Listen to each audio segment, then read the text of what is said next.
yo creo que mínimamente hemos tratado de aportar y eventos de esta naturaleza con la tolerancia respectiva, con la madurez del caso y sobre todo frente a ese cordón umbilical de todos nosotros y aspirar a una cultura de paz con justicia social, es que se deben seguir implementando foros de esta naturaleza, porque rompiendo los diques de dominación cultural, lo otro cae por su propio peso. Y aquí estamos coadyuvando, yo creo, mínimamente todos nosotros a lograr ese objetivo. Muchísimas gracias y hasta otra oportunidad.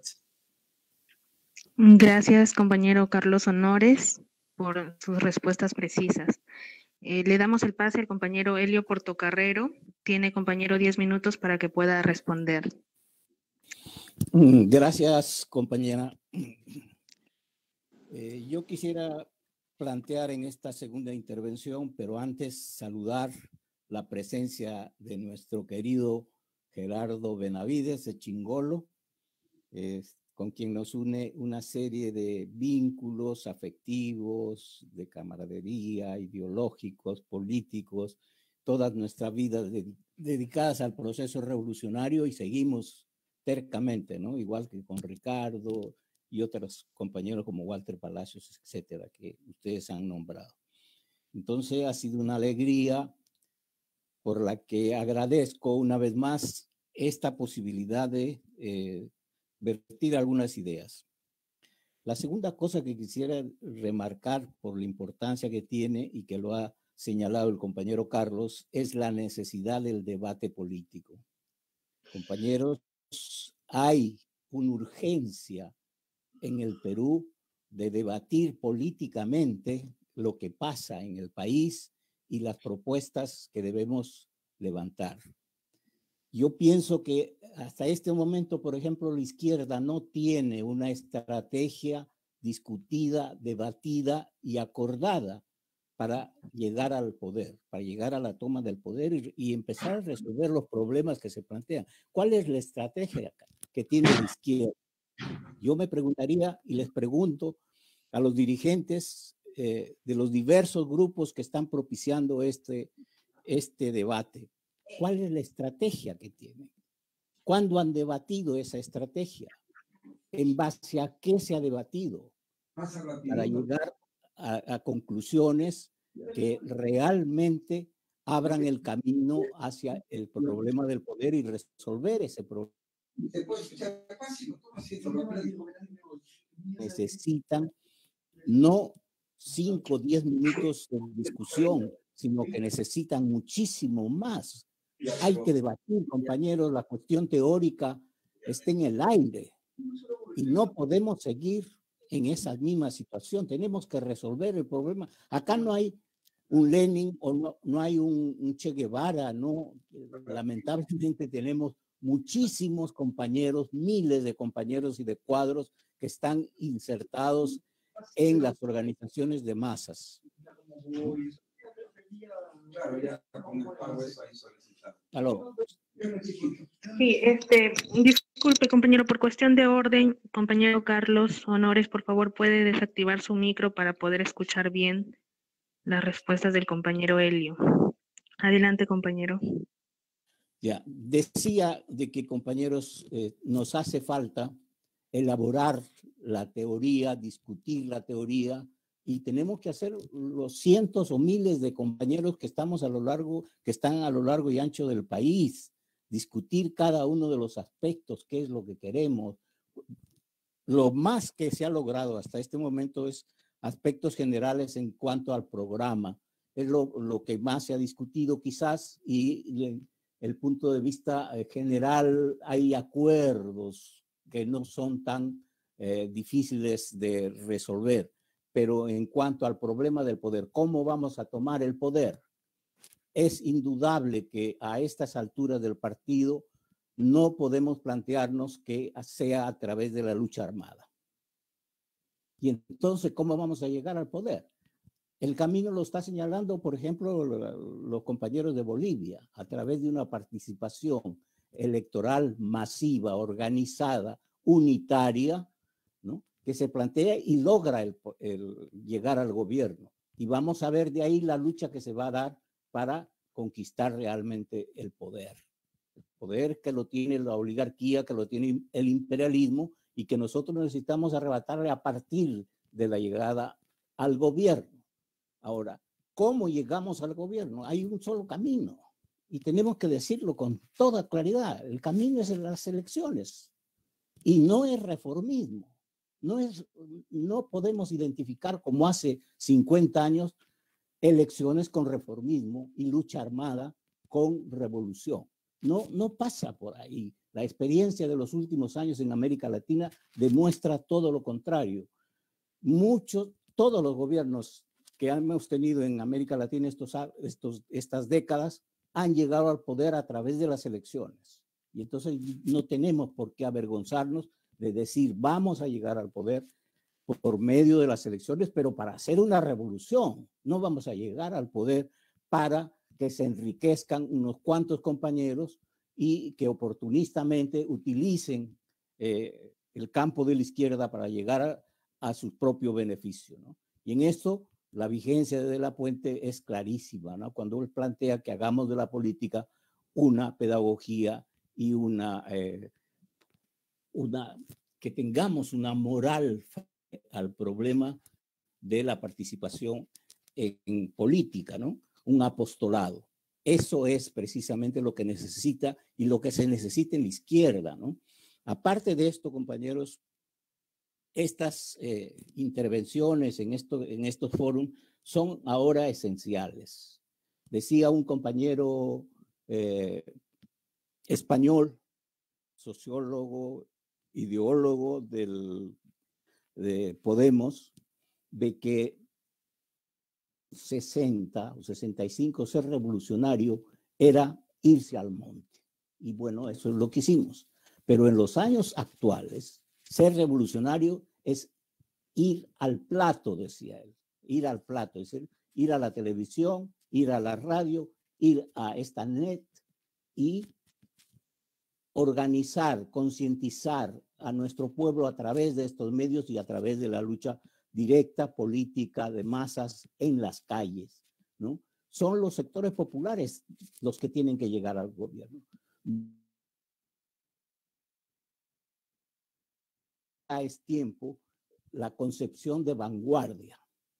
Nosotros no somos una vanguardia, porque estas vanguardias se alejan de los sectores populares. Debemos ser parte del pueblo, de nuestro pueblo. Allí está la vanguardia, no en un grupo aislado que se proclama vanguardia y al final hace retroceder a los sectores populares porque no buscan ni siquiera la unidad. No somos capaces, los grupos de izquierda no han sido capaces de unirse. ¿Quién sí se une? Es la gente, es el pueblo en sus luchas. Ellos están dando el ejemplo. Cuando las comunidades campesinas, cuando los ayllus, cuando se lucha contra las mineras, por ejemplo, los campesinos están señalando el camino, compañeros. Hay que luchar contra el imperialismo. Ellos lo hacen. Hay que enfrentar al capital. Ellos lo hacen. Son los sectores populares. ¿Y nosotros qué hacemos? Nosotros estamos atrás de los sectores de masas de las organizaciones. Es clamorosa la situación cuando nosotros la vemos, cómo la gente, cómo el pueblo lucha. Nuestro pueblo no ha dejado de luchar un solo día, compañeros. No ha dejado ninguna de sus luchas. Ha cesado, se le ha reprimido, lo han masacrado, sigue, sin embargo, enfrentando hasta la saciedad. El problema está entonces en que nosotros no sabemos cumplir ni siquiera los roles que nos arrogamos cuando decimos que somos la vanguardia y los revolucionarios y los marxistas y todavía leninistas y revolucionarios. ¿Y qué hacemos, compañeros? Nuestro pueblo está al frente. Tenemos que cambiar esa metodología, buscar realmente la unidad de los sectores populares, enfrentar el problema de las elecciones por los medios más adecuados. No somos electoreros porque queremos utilizar esta herramienta para llegar al gobierno. Somos simplemente la necesidad de utilizar esta elección como una herramienta para transformar el país. Y entonces ahí está la necesidad de la revolución. Nosotros tenemos que volver a empezar dentro de la izquierda a hablar claramente de la necesidad de la revolución. No estamos hablando de la lucha armada, estamos hablando de la necesidad de la revolución, que es la transformación social, es el cambio radical, es una conducta, es una moral, es una actitud que tenemos que tener los izquierdistas, para llamarlos por lo menos izquierdistas, y con mucha dificultad llegar a ser revolucionarios, ¿no? Esta es una categoría que lógicamente tenemos que volver a levantar. Miren, compañeros, ha sido Hildebrand el que se atrevió a decir el Perú necesita una revolución. ¿Quién de la izquierda, de los grupos de izquierda políticamente actuantes, ha hablado de esto? Lo ha hecho el Frente, lo ha hecho Nuevo Perú. ¿Quién lo ha hecho? Lo ha hecho Hildebrand. Desgraciadamente, nadie puede decir que Hildebrand es un revolucionario, porque en la medida en que habló de la necesidad de la revolución, criticó radicalmente las posiciones de Cuba, de Venezuela, de los grupos revolucionarios, etcétera, ¿no? Entonces, claro, Hildebrand no es un izquierdista ni es un revolucionario, pero incluso para él, con el pensamiento que tiene, solamente una revolución en el Perú puede poner fin a este desastre que está viviendo el país. Nuestra gente, nuestro pueblo nos está reclamando esa actitud completamente distinta a la que tenemos en el momento actual, ¿no? Planteamos el problema de la unidad. Sí, la unidad, como decía de la Puente, pero la unidad para la revolución. No queremos solamente la unidad para ir a las elecciones.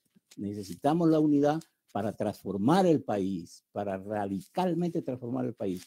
Y el ejemplo lo estamos viendo, compañeros, en Bolivia.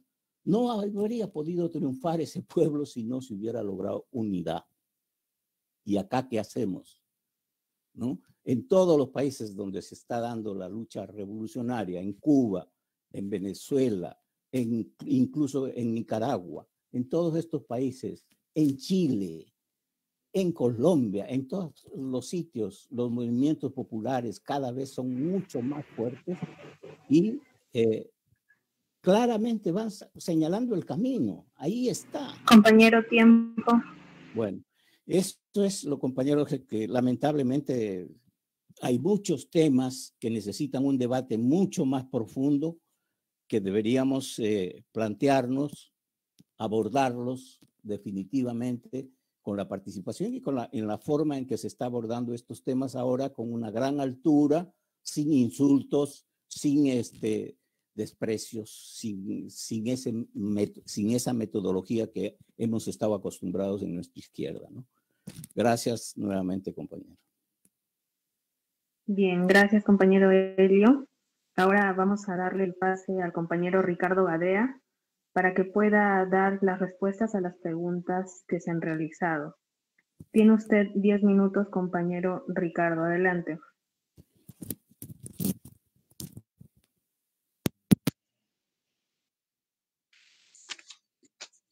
No se oye. Audio, compañero Ricardo. Bien, disculpas. Ahí está. Decía que estoy totalmente de acuerdo con la necesidad de un profundo debate en el seno de las fuerzas de la izquierda revolucionaria. Aceptemos ese espacio. Creo que es necesario apostar a la construcción de una izquierda revolucionaria en el país. Yo en ese sentido sigo el camino marcado por De la Puente. No unidad en general. Lo que planteaba De la Puente es unidad de los revolucionarios como prioridad y luego unidad de todo el pueblo, por supuesto. Un gran frente único, pero hay que construir la vanguardia. Si no tenemos cabeza, las luchas no se pueden dirigir. Puede haber inmensas luchas que no pasan del marco espontáneo, gremialista, que no ponen en riesgo al Estado, que no ponen en riesgo al dominio de las clases que hoy día tienen el poder. Para que haya una revolución se requiere una izquierda revolucionaria. Ese es el eje. Yo creo que en la izquierda nuestra actual hay algunos grupos todavía que tienen elementos hacia la izquierda revolucionaria. Hay que hacer un esfuerzo para unirse, para vertebrar un proyecto más amplio, porque cuando son muy, muy pequeños no tenemos posibilidades, ni siquiera electorales, y mucho menos revolucionarias, ¿no? Hay que vertebrar un movimiento de verdad como intentó hacerlo Luis de la Puente en su momento. Ahora bien, yo quería terminar de contarles por lo menos algunas anécdotas, algunas vivencias de lo que fue el 65. Creo que también esas cosas hay que aprenderlas. Miren, yo les cuento que el año 62 nos encontrábamos en Cuba 3 distintos grupos de compañeros preparándonos para la perspectiva de luchar por el poder en el Perú. El MIR tenía una delegación, había un grueso grupo de estudiantes, dentro de los cuales yo me encontraba, que éramos como 45, que no teníamos partido, y había un pequeño grupo de lo que se llamó cuadro sin partido, que eran compañeros que ya habían militado y que habían llegado a Cuba buscando prepararse, pero no tenían organización. Ahí estaba, por ejemplo, Guillermo Lobatón, estaba Héctor Béjar, Julio Dañino, que acaba de morir. Entre estos compañeros, entre los 3 grupos, iniciamos conversaciones unitarias con esta misma idea. Vamos a regresar al Perú a hacer la revolución. Pero no pudimos ponernos de acuerdo. Claro que los desacuerdos eran más bien de tipo estrategia militar. Digamos, había un sector que planteaba que había que regresar en un solo grupo y entrar por la frontera armados. Y que para eso era mejor construir una organización nueva en Cuba que seguir en el MIR. El MIR era un partido que estaba en Perú. Lo que nos proponían era que abandonemos el MIR para pasarnos a esa nueva entidad. Los compañeros que quedamos en el MIR no estuvimos de acuerdo en crear una nueva organización ni en entrar en forma de una columna guerrillera por la frontera. Y entramos por otros caminos y tratamos, como se ha dicho ya, de abrir, de formar varios frentes en distintas partes de la ceja de selva y sierra peruana, y seguimos un camino. Eso no es una cuestión teórica, es una cuestión viva. O sea, la misma realidad nos puso en esa situación. Nosotros percibimos que la dirección cubana tenía cierto interés en influir en esas decisiones de los jóvenes peruanos. Y entonces, claro, a raíz de que nosotros tomamos esta posición, pues la dirección cubana en su momento tuvo cierto recelo con el MIR. Yo creo que estas cosas hay que decirlas, porque después de todo, la historia ya pasó mucho tiempo. Cuando regresamos a Perú, se ha mencionado que no éramos foquistas, pero ¿cómo trabajaba el grupo? Yo, por ejemplo, conozco bien cómo trabajaba el grupo del sur, porque he estado meses allí, conocí directamente el trabajo y participé en ese proceso. El MIR trabajaba con una mayoría de cuadros y